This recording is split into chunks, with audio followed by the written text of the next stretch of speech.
Rituel millénaire qui est aussi un étalage de richesse. Le carrosse d'or sera sorti, de même que les joyaux de la couronne.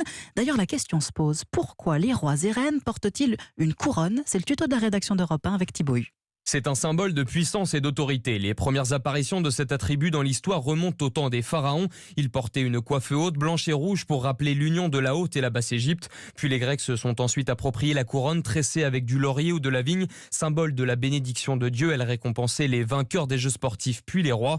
Mais c'est surtout au Moyen-Âge que la couronne s'impose définitivement comme un symbole régalien.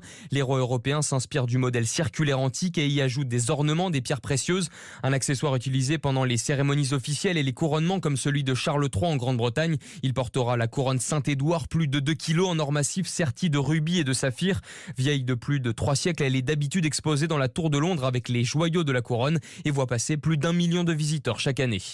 Thibaut Hu. Le tuto de la rédaction d'Europe 1 de la notice de l'info tous les matins dans votre journal de 8h.